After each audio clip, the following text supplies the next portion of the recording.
नमस्कार, आप देख रहे हैं सत्य हिंदी। मैं निकिता आपके साथ। एक नजर डालते हैं अब तक की सुर्खियों पर। T20 world cup, Bharat Pakistan से नहीं करेगा हैंडशेक। हाथ ना मिलाने को संजय मांजरेकर ने कहा बेवकूफी की बात। यह जय शाह बनाम पाकिस्तान मैच है, Sanjay Raut. T20 world cup में भारत और पाकिस्तान के बीच होने वाले ग्रुप मैच से पहले नया विवाद खड़ा हो गया है। मीडिया रिपोर्ट्स के मुताबिक भारतीय कप्तान सूर्य कुमार यादव टॉस के दौरान पाकिस्तान के कप्तान सलमान आगा से हाथ नहीं मिलाएंगे और भारतीय टीम पूरे मैच में पाकिस्तानी खिलाड़ियों से हैंडशेक नहीं करेगी। द इंडियन एक्सप्रेस ने टीम के सूत्रों के हवाले से यह खबर दी। यह मैच श्रीलंका की राजधानी कोलंबो के आर प्रेमदासा स्टेडियम में खेला जाएगा। बता दें कि प्री मैच प्रेस कॉन्फ्रेंस में जब सूर्य कुमार यादव से शनिवार को हाथ मिलाने के बारे में पूछा गया था तो उन्होंने मजाक में कहा था कि 24 घंटे का इंतजार करो, अच्छा खाओ, अच्छी नींद लो, कल देखेंगे। उन्होंने कहा था कि हम क्रिकेट खेलने आए हैं, अच्छा क्रिकेट खेलेंगे, हाथ मिलाने का फैसला बाद में लेंगे। पाकिस्तान के कप्तान सलमान आगा ने भी यही कहा कि कल देखेंगे। गौरतलब है कि इससे पहले एशिया कप 2025 में भी भारत ने पाकिस्तान से हाथ नहीं मिलाया था, जब ऑपरेशन सिंदूर और पहलगाम हमले के बाद दोनों देशों के रिश्तों में तनाव बढ़ा था।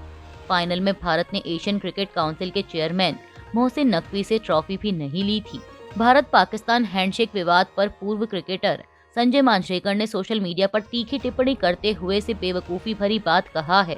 उन्होंने एक्स पर लिखा कि यह नो हैंडशेक बहुत बेवकूफ़ी वाली बात है जो भारत ने शुरू की है। हमारे जैसे बड़े देश के लिए यह शोभा नहीं देता। या तो खेल के स्पिरिट में खेलो या फिर पाकिस्तान से मैच मत खेलो। भारत पाकिस्तान के मैच से पहले सियासी बयानबाजी भी तेज हो गई है। कांग्रेस सांसद सुखजिंदर सिंह रंधावा ने कहा कि पाकिस्तान भारत का दुश्मन है और उसके साथ दुश्मन जैसा बर्ताव किया जाना चाहिए। गुरदासपुर से सांसद रंधावा ने आरोप लगाया कि हमारा उनसे कोई लेना देना नहीं है।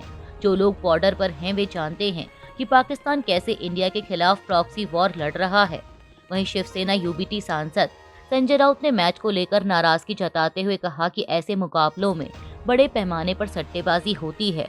मुंबई में एक प्रेस कॉन्फ्रेंस में संजय राउत ने कहा कि यह इंडिया पाकिस्तान मैच नहीं है, यह जय शाह बनाम पाकिस्तान मैच है।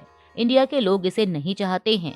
उन्होंने आईसीसी चीफ जय शाह का नाम लिया, जिनके पिता अमित शाह भारत के गृह मंत्री हैं। हालांकि जय शाह ने अभी तक इस बयान पर कोई जवाब नहीं दिया है।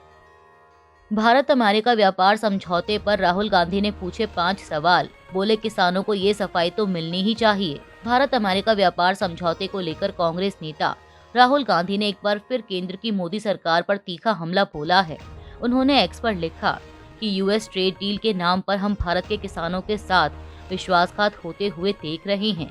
राहुल गांधी ने प्रधानमंत्री से कुछ सवाल भी पूछे। उन्होंने लिखा कि मैं प्रधानमंत्री से कुछ आसान सवाल पूछना चाहता हूँ।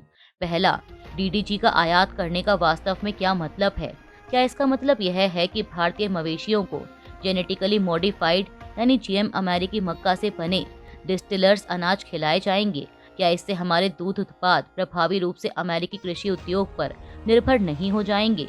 दूसरा, अगर हम जीएम सोया तेल के आयात की अनुमति देते हैं तो मध्य प्रदेश, महाराष्ट्र, राजस्थान और देश भर के हमारे सोया किसानों का क्या होगा? तीसरा, जब आप एडिशनल प्रोडक्ट्स कहते हैं तो उसमें क्या क्या शामिल है? क्या यह समय के साथ दाल और अन्य फसलों को अमेरिकी आयात के लिए खोलने के दबाव का संकेत है?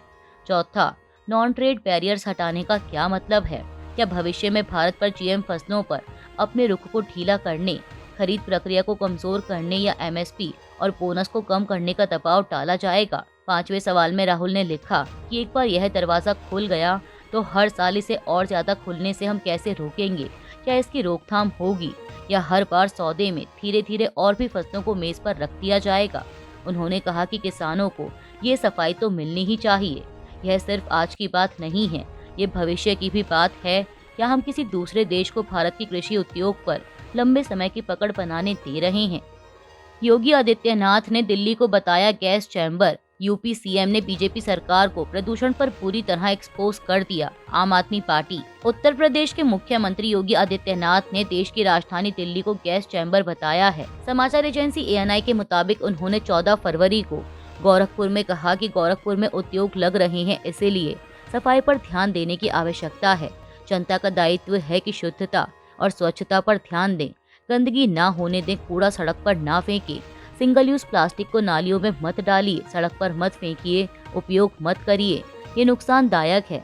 सीएम योगी ने कहा कि देखिए ना, दिल्ली में घुटन भरी जिंदगी हो गई है। ऐसे लगता है कि जैसे गैस चैम्बर में हो। एयर क्वालिटी इंडेक्स 400 से ऊपर है। दम घुटता है, आंखों में जलन होती है, सांस लेने में दिक्कत होती है। डॉक्टर को बुजुर्गों, बीमारों और बच्चों को कहना पड़ता है कि घर से बाहर मत निकलिए। कितनी खराब स्थिति होती है। आज गोरखपुर में कितना शानदार माहौल है, कहीं कोई दिक्कत नहीं है, जहां मर्जी घूमते रहिए। वहीं आम आदमी पार्टी ने सोशल मीडिया पर सीएम योगी के बयान का वीडियो पोस्ट करते हुए लिखा कि उत्तर प्रदेश के मुख्यमंत्री योगी आदित्यनाथ ने बीजेपी सरकार को प्रदूषण पर पूरी तरह एक्सपोज कर दिया है। ईरान ने रखी शर्त, गेंद अमेरिका के पाले में। ईरान बोला सैंक्शन हटें तो ही न्यूक्लियर डील पर समझौता होगा। ईरान को परमाणु हथियार रखने की अनुमति कभी नहीं दी जाएगी। अमेरिका, ट्रंप नेतन्याहू की बैठक, ईरान पर बढ़ेगा आर्थिक दबाव, चीन पर भी नजर। ईरान ने अपने न्यूक्लियर प्रोग्राम पर अमेरिका के साथ समझौते की संभावना जताई है, लेकिन साफ कहा है कि डील तभी आगे बढ़ेगी जब वॉशिंगटन प्रतिबंध यानी सैंक्शन हटाने को तैयार होगा। बीबीसी को दिए इंटरव्यू में ईरान के डिप्टी विदेश मंत्री माजिद तख्त रवांची ने कहा कि अब गेंद अमेरिका के पाले में है और उसे साबित करना होगा कि वह समझौता चाहता है। यह बयान तब आया है जब अमेरिकी विदेश मंत्री मार्को रूबियो ने कहा है कि राष्ट्रपति ट्रंप डील चाहते हैं, लेकिन यह बहुत मुश्किल है। अमेरिका के विदेश मंत्री मार्को रूबियो ने कहा है कि ईरान को कभी भी परमाणु हथियार रखने की अनुमति नहीं दी जाएगी। जर्मनी के म्यूनिक में ब्लूमबर्ग को दिए एक इंटरव्यू में उन्होंने कहा कि ईरान, अमेरिका, यूरोप, मध्य पूर्व और विश्व शांति के लिए खतरा है। मार्को रूबियो म्यूनिक में आयोजित म्यूनिक सिक्योरिटी कॉन्फ्रेंस में भाग लेने गए हैं। उन्होंने कहा कि अमेरिका मध्य पूर्व में अपनी सैन्य मौजूदगी बनाए रखना चाहता है, क्योंकि ईरान ने क्षेत्र में मौजूद अमेरिकी ठिकानों को निशाना बनाने की इच्छा और क्षमता दिखाई है। रूबियो के अनुसार अमेरिका में वहां सहयोगी देश और सैन्य अड्डे मौजूद हैं जिनकी सुरक्षा जरूरी है ताकि किसी भी गलती से बड़ा संघर्ष ना भड़क उठे। उन्होंने यह भी कहा कि राष्ट्रपति ट्रंप की प्राथमिकता ईरान के साथ समझौता करना है। हालांकि उन्होंने माना कि यह प्रक्रिया कठिन है, फिर भी अमेरिका कूटनीतिक प्रयास जारी रखेगा। अमेरिका के राष्ट्रपति डोनाल्ड ट्रंप और इसराइल के प्रधानमंत्री बेंजामिन नेतन्याहू ने व्हाइट हाउस में बैठक के दौरान ईरान पर आर्थिक दबाव बढ़ाने पर सहमति जताई है। द हिंदू की एक रिपोर्ट के अनुसार अमेरिका चीन पर दबाव डालेगा कि वह ईरानी तेल की खरीद कम करे। आंकड़ों के मुताबिक चीन ईरान के 80% से ज्यादा समुद्री तेल का खरीदार है और पिछले साल उसने औसतन 1.38 मिलियन बैरल प्रतिदिन तेल खरीदा है। अमेरिका ने ईरान के खिलाफ मैक्सिमम प्रेशर नीति जारी रखने की बात कही है। हाल ही में ट्रंप ने एक एग्जीक्यूटिव ऑर्डर पर हस्ताक्षर किए थे, जिससे ईरान के साथ व्यापार करने वाले देशों पर 25% तक टैरिफ लगाया जा सकता है।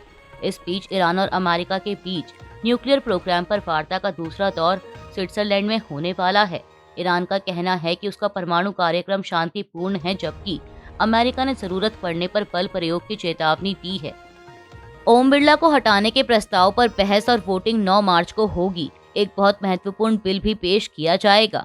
किरेन रिजिजू, केंद्रीय संसदीय कार्य मंत्री किरेन रिजिजू ने कहा है कि ओम बिरला के खिलाफ विपक्ष द्वारा लाए गए अविश्वास प्रस्ताव पर 9 मार्च को लोकसभा में बहस और वोटिंग होगी। बजट सत्र का दूसरा चरण 9 मार्च से 2 अप्रैल तक चलेगा। रिजिजू ने बताया कि इस दौरान कई जरूरी कानून और एक बहुत महत्वपूर्ण बिल पेश किया जाएगा। उन्होंने चेतावनी दी कि अगर विपक्ष ने हंगामा जारी रखा तो सरकार किलोटिन प्रक्रिया का इस्तेमाल कर सकती है, तो यह आखिरकार उनके लिए नुकसानदायक होगा। बता दें कि गिलोटिन प्रक्रिया में बजट सत्र के दौरान समय कम होने पर बची हुई सभी अनुदान मांगों को बिना चर्चा के एक साथ वोटिंग के लिए रखकर पास कराया जाता है।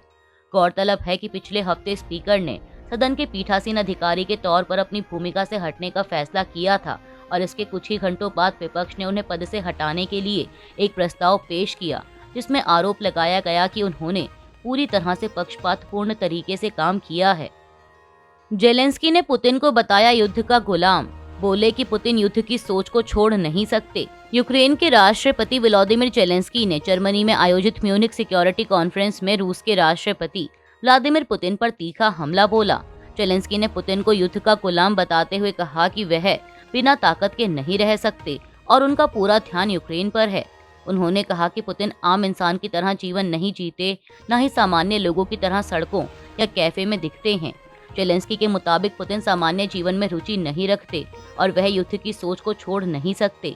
उन्होंने कहा कि पुतिन खुद को भले ही जार यानी सम्राट समझते हों, लेकिन हकीकत में वह युद्ध की मानसिकता से बंधे हुए हैं, वह युद्ध के गुलाम हैं। भारत से मिला रूसी तेल खरीद बंद करने का कमिटमेंट। Marco Rubio. अमेरिका के विदेश मंत्री मार्को रूबियो ने 14 फरवरी को म्यूनिख में कहा कि अमेरिका को भारत से रूसी तेल और ना खरीदने का कमिटमेंट मिला है। हालांकि उन्होंने यह साफ नहीं किया कि इसमें मौजूदा कॉन्ट्रैक्ट और रूस से सभी खरीद भी शामिल हैं या नहीं। यह बयान 62वें म्यूनिख सिक्योरिटी कॉन्फ्रेंस में दिया गया। इससे पहले ट्रंप भी दावा कर चुके हैं कि भारत रूस से तेल खरीद कम करेगा। हालांकि भारत की ओर से इन दावों पर अभी तक कोई स्पष्ट बयान नहीं आया है। महाराष्ट्र कांग्रेस अध्यक्ष ने की शिवाजी की तुलना टीपू सुल्तान से। कांग्रेस अध्यक्ष के खिलाफ शिकायत दर्ज। पुणे सिटी पुलिस ने महाराष्ट्र कांग्रेस के प्रदेश अध्यक्ष हर्षवर्धन सपकाल के खिलाफ केस दर्ज किया है। यह मामला धीरज खाटे की शिकायत पर पार्वती पुलिस स्टेशन में दर्ज किया गया। आरोप है कि सपकाल ने छत्रपति शिवाजी महाराज की तुलना टीपू सुल्तान से कर आपत्तिजनक टिप्पणी की, जिससे हिंदुओं की भावनाएं आहत हुई। इससे पहले मालेगांव नगर निगम के डिप्टी मेयर के दफ्तर में टीपू सुल्तान की तस्वीर को लेकर विवाद हुआ था, जिस पर प्रतिक्रिया देते हुए सपकाल ने कहा था कि टीपू सुल्तान ने शिवाजी महाराज के आदर्शों का पालन किया और अंग्रेजों के खिलाफ बहादुरी से लड़ाई लड़ी। उन्होंने टीपू को महान योद्धा बताते हुए उन्हें शिवाजी महाराज के बराबर मानने की बात कही थी। अब पुलिस ने भारतीय न्याय संहिता की कई धाराओं में मामला दर्ज कर जांच शुरू कर दी है। अभी के लिए इतना ही। बाकी की देश दुनिया की बड़ी खबरों के लिए जुड़े रहिए सत्य हिंदी के साथ। Copyright disclaimer under Section 107 of the Copyright Act 1976. Allowance is made for fair use for purposes such as criticism, comment, news reporting, scholarship, and research. Fair use is a use permitted by copyright statute that might otherwise be infringing.